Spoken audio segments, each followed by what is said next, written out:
जब किसी इंसान की सांसें हमेशा के लिए थम जाती हैं, तो उसके घर में अचानक मातम छा जाता है। आंगन में रिश्तेदारों की भीड़ लग जाती है।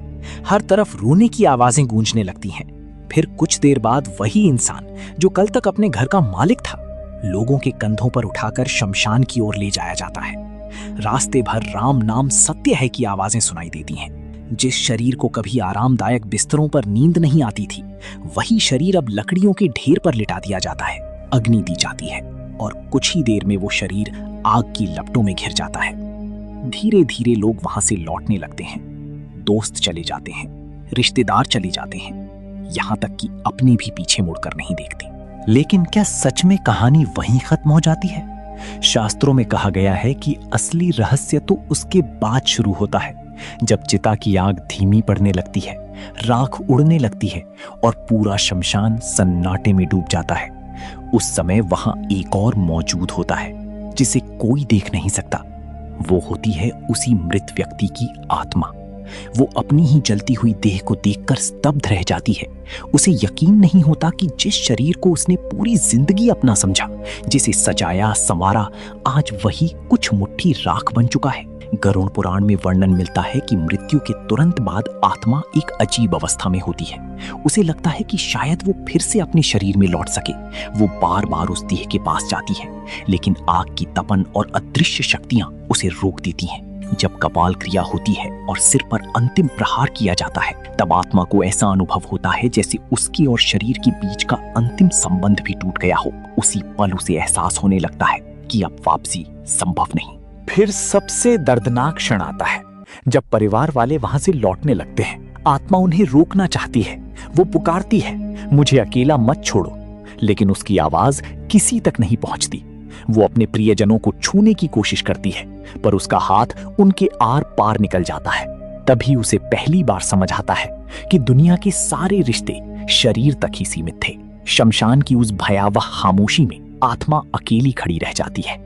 चारों ओर राख, धुआं और अंधेरा, और उसी दौरान उसे कई विचित्र अनुभव होने लगते हैं। कहा जाता है कि वहां भटकती हुई दूसरी आत्माओं का भी एहसास होता है, कुछ बेचैन, कुछ क्रोधित और कुछ मुक्ति के लिए भटकती हुई।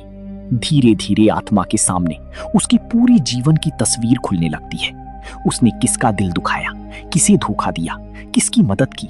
हर कर्म जैसे उसके सामने जीवित हो उठता है। अगर उसने किसी गरीब को रुलाया था, तो वो दर्द उसे महसूस होने लगता है। अगर उसने किसी की मदद की थी, तो वही पुण्य उसे थोड़ी शांति देता है। उस पल इंसान समझता है कि धन, शोहरत और अहंकार सब यहीं छूट जाता है। साथ जाता है तो सिर्फ कर्म। कहा जाता है कि मृत्यु के बाद आत्मा को अपने घर जाने का मोह भी होता है। वो अपने परिवार को रोते हुए देखती है। कोई उसकी तस्वीर पर फूल चढ़ा रहा होता है, तो कोई संपत्ति की चर्चा कर रहा होता है।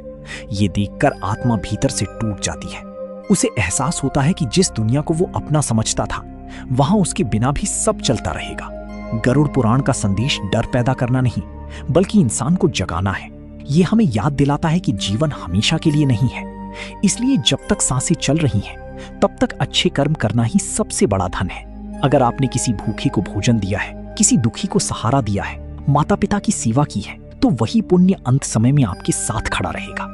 लेकिन अगर जीवन केवल लालच, अहंकार और दूसरों को दुख देने में बीत गया, तो अंत में पछतावे के अलावा कुछ नहीं बचेगा। इसलिए आज भी समय है, अपने जीवन को बदल लीजिए। नफरत छोड़िए, प्रेम बांटिए, दूसरों की मदद कीजिए और भगवान का स्मरण कीजिए, क्योंकि अंत में इंसान अपने साथ सिर्फ अपने कर्म लेकर जाता है, बाकी सब यहीं राख बनकर रह जाता है। और फिर शुरू होती है वो यात्रा जिसके बारे में सुनकर बड़े बड़े लोगों के दिल कांप उठते हैं। जब रात गहरी हो जाती है और पूरा घर नींद में डूब जाता है, तब कहा जाता है कि आत्मा अपने ही घर के कोनों में भटकती रहती है। वो अपने कमरे को देखती है, अपनी पसंदीदा चीजों को देखती है, उस बिस्तर को देखती है जहां उसने जिंदगी के हजारों सपने देखे थे, लेकिन अब वो सब उसके लिए सिर्फ यादें बन चुकी होती हैं। उसे अपने बच्चों की आवाज सुनाई देती है, परिवार वालों का रोना सुनाई देता है। वो उन्हें गले लगाना चाहती है, लेकिन कर नहीं पाती। यही असहायता आत्मा के लिए सबसे बड़ा दुख बन जाती है। शास्त्रों में कहा गया है कि मृत्यु के बाद आत्मा को सबसे ज्यादा पीड़ा मोह से होती है।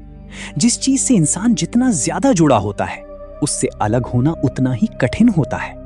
जिसने पूरी जिंदगी धन जोड़ने में बिताई, उसकी आत्मा बार बार अपनी तिजोरी और जमीन जायदाद के आसपास भटकती है। जिसने अहंकार में दूसरों को नीचा दिखाया, उसे वही दृश्य बार बार दिखाई देते हैं। और जिसने प्रेम, सेवा और भक्ति में जीवन बिताया, उसकी आत्मा अपेक्षाकृत शांत रहती है।